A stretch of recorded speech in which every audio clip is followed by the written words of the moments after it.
Funding for this program is provided in part by the Minnesota Arts and Cultural Heritage Fund and the citizens of Minnesota. Spring Valley and Preston are working to secure a new home for veterans.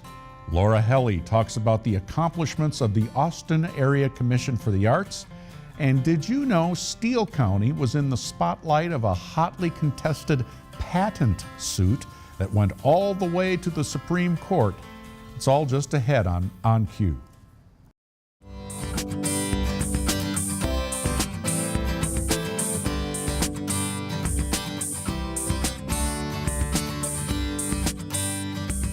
From KSMQ Television in Austin, this is On Cue, connecting interesting issues and interesting people. On Cue. Fillmore County is making a pitch for veterans. A recent needs assessment indicates nearly 23,000 veterans over the age of 65 live within an hour and a half of the county. Two communities in Fillmore County are jointly exploring the idea of supporting a veterans home. Joining me today is Kathy Enerson, Economic Development Authority Director for the towns of Preston, Spring Valley, and Owatonna, right? Correct. Yeah, okay, 3. And Jason Marquardt, Veteran Services Officer for Fillmore County. Welcome to On Cue. Thank you. First of all, just a definition, what is a veterans home? A veterans home is a facility that is for veterans and their spouses. They're a state-run facility. The federal government puts money in to construct it and help operate it, but they are for just veterans and their spouses. For a nursing home for Correct. Older folks, Right. Who served. Yep, you have to have a medical need to be in a nursing home just like you would in a regular nursing facility. So it's a service that's provided, and there are 4 other ones in Minnesota? There's 4 nursing home and 1 domiciliary. Okay, what's a domiciliary? Domiciliary is more where they can come and go. They don't have quite the medical need for the care that you would have in a nursing home, like the long-term care. Okay. It's more short-term stays, so they kind of revolve back and forth with their patients. They may go out, get a job. Just depends on their medical needs. Kathy, you said something very interesting to me. A third of our veterans live in your area and there's no home for them. That is correct, yes. 1/3 of the state's veterans are 65 and older, and they would qualify to be in a skilled care nursing facility like a veterans home in Fillmore County. And the need is there. When you look at the other homes we mentioned, Minneapolis, there's a waiting list of 550 people, and they're at 100% occupancy, 291 beds. Fergus Falls, Laverne, way in southwestern Minnesota, Silver Bay, way up north, all of them at full occupancy, all of them with large waiting list numbers, and nothing down in this part of the state. So this is something that's been a need for a long time, and now maybe it'll happen. You need state legislature work and federal, Kathy, or who needs to approve this? That is correct. Currently, both Senator Miller and House Representative Greg Davids have bills in, supported by Nels Pearson and Jean Poppy, that would support the construction of a 72-bed facility in Fillmore County. And with those, the need, like you said, there's over 1,000 people on the waiting list. And in fact, we could see through legislature this year, through the bonding, 1/3 of the states provides the construction cost, so 1/3 of the cost is provided by the state and 2/3 by a federal grant. So the Minnesota Department of Veterans Association, they would actually be the ones to do an application. They would be instructed by the governor to put that application in, and we would be in a federal queue for the grant dollars for that construction. So 1/3 state or local and 2/3 comes from the federal grant program. But you can't get the federal grant until you have the state? Is that how that works? Correct. You Okay. need to have that commitment Sure. through your legislators, the governor, and the MDVA application. Jason, the veterans you work with as veteran service officer must be pretty sad that there's no place really to send folks that need the care. They would like to see it, especially the ones that want to be in that a veterans facility, because a lot of veterans believe in veterans facilities, just like you get a veteran cemetery versus your home cemetery. You know, they like that camaraderie. Is there certain services that are more akin to what veterans need? The services are more geared towards the veteran. At the state veterans homes, they individualize the treatment for that veteran, whether it be physical therapy, it be mental health therapy, the whole array of services that they offer, they make sure it's tailored towards that veteran. Okay.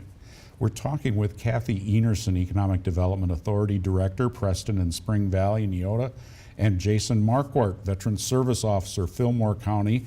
We're talking about the prospect of constructing and operating a veterans home in that area. And the economic development of it, obviously it has to be staffed, we're one to be built. And I've heard, 120 jobs, or what would we see in a facility such as this? So the University of Minnesota has assisted us with a study to show the economic impact. And so the day-to-day operations that you're referring to, that is $7.8 million for operations, and it's the veterans' actual benefit that operates the facility. That's where the funding comes from. And in this case, it would bring 140 jobs of skilled care jobs to Fillmore County. And during that study, what we learned is that we do have the adequate workforce for that. Currently, there's 1,000 workers that commute outside of Fillmore County. So even though skilled care happens to be one of the fastest rising industries in the state of Minnesota, the adequate workforce is in Fillmore County. And that would be a very attractive job to keep those workers there. They would be state veterans employees. They would have state wages and state benefits, and so we could keep them home. Healthcare workers going out of the area to work, gee, I wonder where that is that they're going. But probably a lot of them up to Rochester, I would guess. They could then stay home, presumably. Yep. And I think that Winona also is a nice draw, and La Crosse as well. So we'd like to see them stay home. Is there support for this time around? I know at the state legislature it's kind of a anything might happen time there. What do your folks say? Representative Davids, are they confident they can get something through? We've made it really far so far. And just last year, we've gotten through all the committees to the point where if they do bond this year and money is appropriated, then it would just be at the governor's hands to instruct the Minnesota Department of Veterans Affairs to go ahead and submit an application. And actually last year, it was in the budget until the 11th hour before they had to do some fine-tuning of the veteran side of the budget to make sure that the bridge was covered and the cemetery in Duluth was built. So we can say we've made it all the way into the budget. So there should be a really good chance that we can get bonded, being we made it that far and it's gone through all the appropriate committees. Mm-hmm. And your work as a veteran service officer in the time we have left, what do you do primarily? Just counsel folks who have served or are serving? Both. I counsel them, I help them with any of their state and federal benefits, whether that be service connection, pension, even state grants, education. My job is to walk the veteran through the process of the VA and the state Department of Veterans Affairs. So, and much like even the Mower County, Freeborn County, all the counties have a veteran service officer, and we all take great pride in helping our veterans get the benefits that they fought for our country. And Kathy, with economic development, I suppose there'd be more, not just those workers in that facility that would benefit the county or the area, the communities, right? I mean, there's ancillary. You're quite right. They're estimating $35.8 million of economic impact. And it's not just in Fillmore County. The economic impact reaches outside of Fillmore County. There'll be construction companies, there'll be skilled labor force, there'll be quite a big regional impact. Is there anything that folks watching this broadcast, I mean, that they could do to help, not maybe financially, but some other way to write a letter or something? I'm so glad you asked that question, actually, because both Spring Valley and Preston have committees, and those committees in Preston meet actually the second Tuesday of each month. In Spring Valley, they meet the fourth Wednesday of each month, so it's convenient. We can really use the human capital, not only for the committee meetings, also for their expertise, their knowledge of people that they know. Also, what we are seeing is pledging, and we're seeing donations. Both communities have community foundations, and currently we're seeing donations come in from both sides. Fascinating. Well, They could also talk to their legislatures and make sure that they're on board with this in the area, because they could be a healthcare worker themselves that's looking for a good career helping veterans. And one of the things that we really see is the chairs for both committees going out and reaching out to their service officers, not only in the servicemen's clubs like the Legions and the VFWs, and having resolutions of support from those different clubs. Kathy Enerson and Jason Marquardt, thank you so much for making the trip over to KSMQ and sharing your story. Good luck. Yeah, Thank you. thank you. Stay with us. The latest from Vision 2020, straight ahead. Queue up your own comments for On Cue and send them to us at onq@ksmq.org.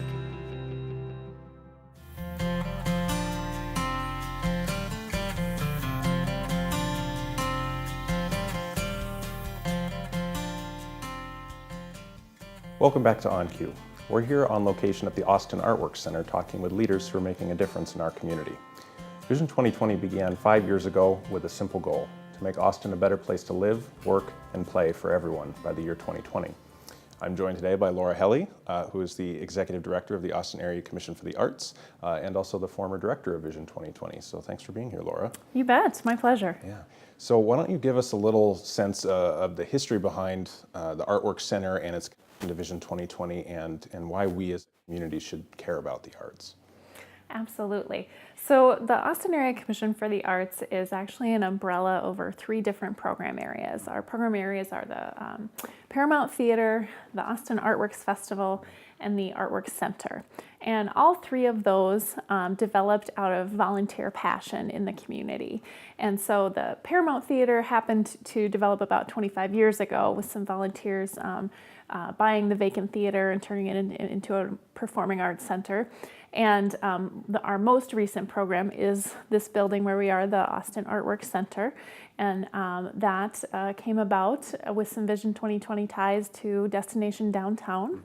And it also is related to the business development out at Oak Park Mall and the 18th Avenue Northwest corridor, where the original Austin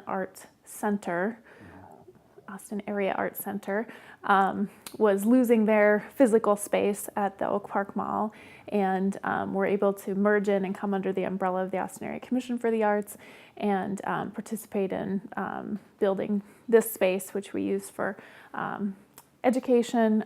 We have a clay cavern in the basement for pottery, and also gallery space and a small retail area where artists can sell their work. Mm-hmm. Right, so it really was a big win for the community to get this facility, this nice refurbished facility up and running. How have things been going since then, since you moved into this new space, and how do things look today for the retail, for the classes, for everything? Sure. So you're right, this bank building that we're in had been refurbished but vacant for about 7 years before our project came along, and we were thrilled to be able to bring in a really good tenant for the downtown in terms of traffic, but also just in terms of curb appeal. And of course, we're on the corner of Main Street, and instead of a vacant building, it's really thriving. So so I would say we're thriving since we opened in 2014. We have 109 artists in our retail space. We generally run about 40 art classes a year for kids and adults. In addition to that, we have a every Saturday morning $5 kids studio that has really taken off in the last year or so. Yeah, that's great. Just so many great activities and other things going on in shopping for hometown folks and visitors. It really is a great anchor for downtown Austin. And the festival too just moved downtown this year for the first time. Could you share a little bit about how that went and what the future looks like? Sure, absolutely. So our festival was launched in 2011 and originally took place at the Downtown Historic Power Plant, which of course now is the site of the Recreation Center for Vision 2020. And this year, as you said, was our first year in the heart of downtown. We love our location. We had a lot of energy, and we also heard from local business owners that they were pleasantly surprised at the traffic. But it is about 7,500 visitors over the course of the weekend, so you can see how that would have a big economic boost for places like the B&J and Steve's Pizza. Right, for sure. Yeah, so just to quickly wrap up, if people want to get involved with the Artwork Center or the Area Commission for the Arts, what are the best ways to do that? Our website at austinareaarts.org has everything you need to find out about the arts and get involved. All right. Well, thanks so much for being here, Laura. Very interesting, and we're happy that the arts are still going strong in Austin, so thank you very much. Thank you. All right. Well, that does it for this segment of Vision 2020 Update. If you'd like to learn more, please visit us at www.vision2020austin.com. And thank you for doing your part to create a greater Austin. You can watch On Cue anytime by visiting the KSMQ TV website, ksmq.org.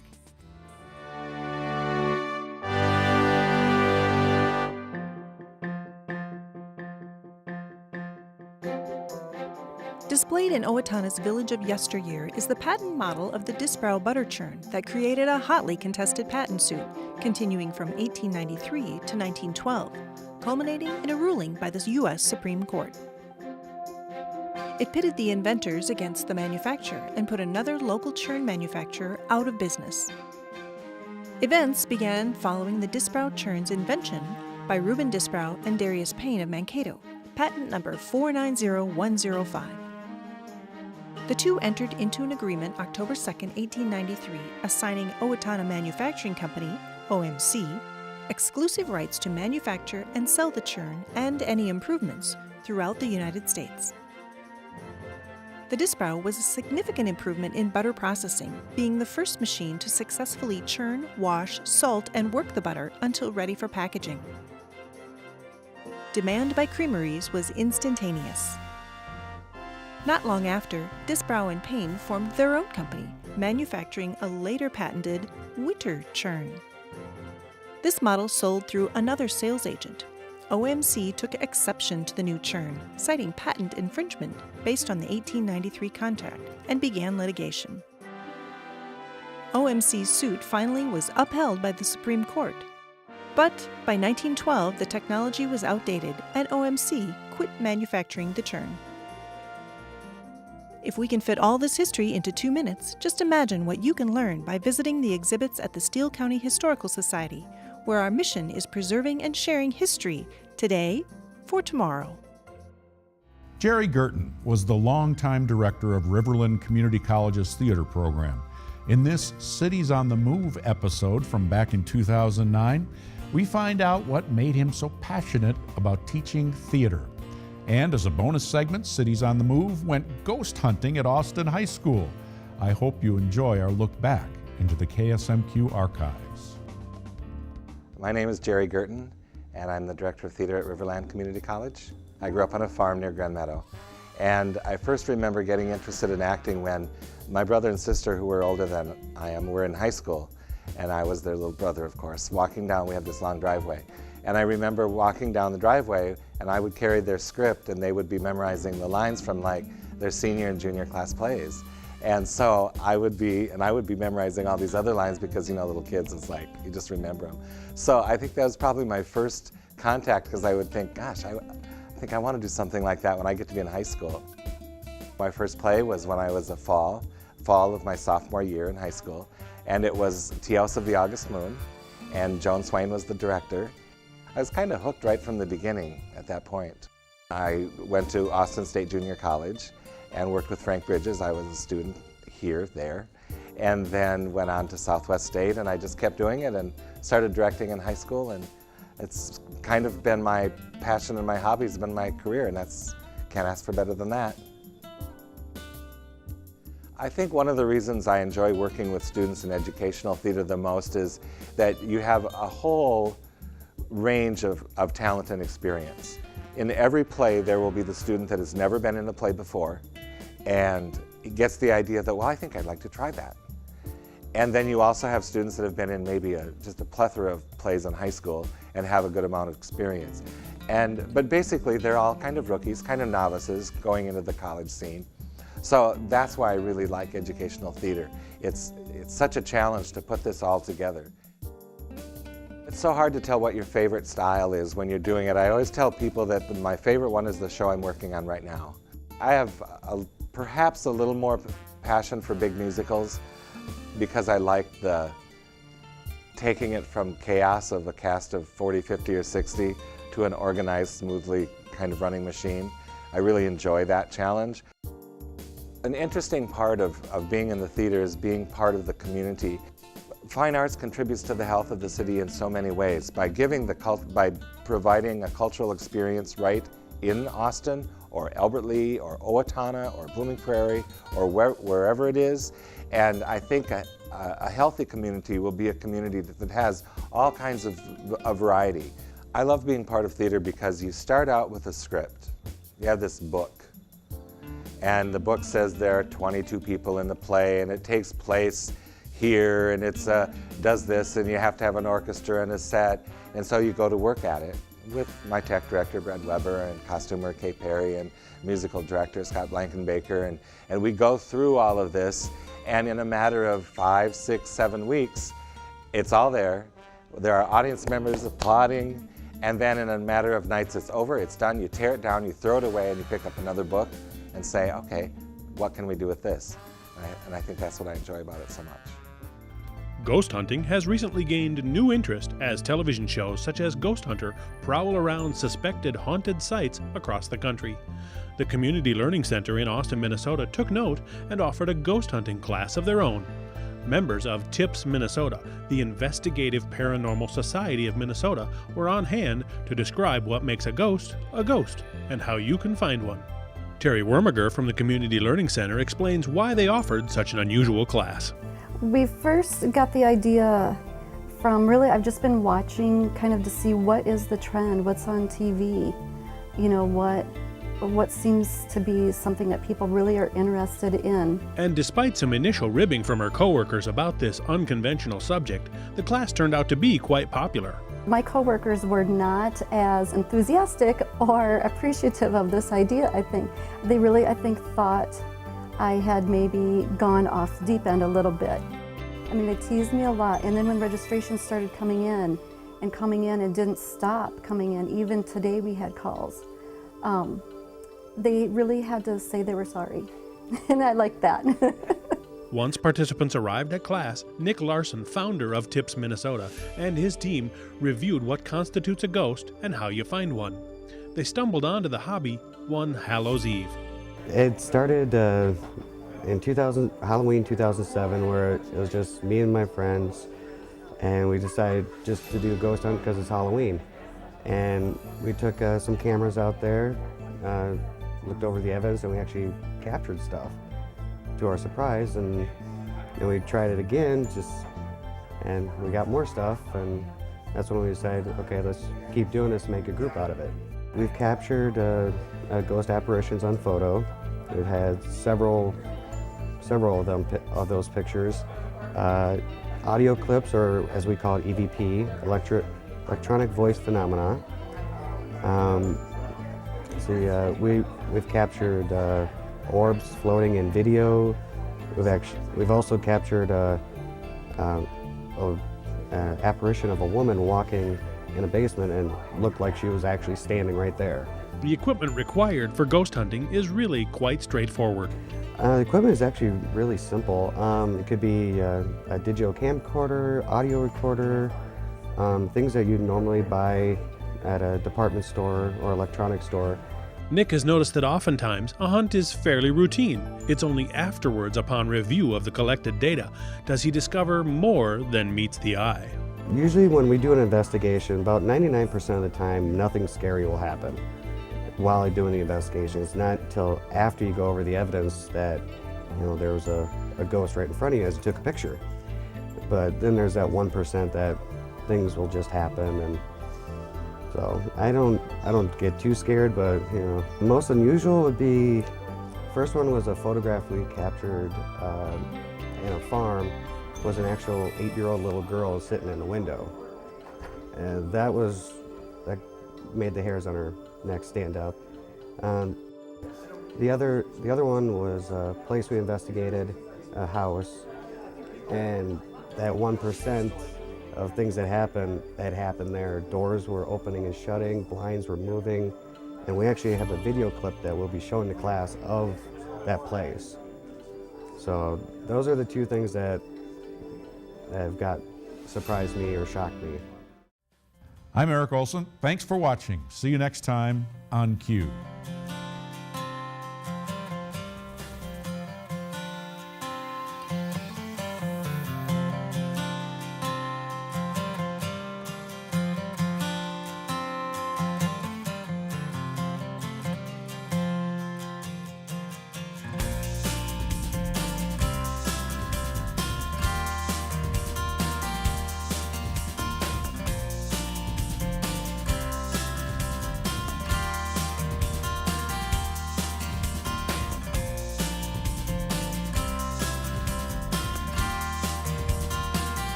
On Cue is a production of KSMQ Television in Austin, nonprofit public television.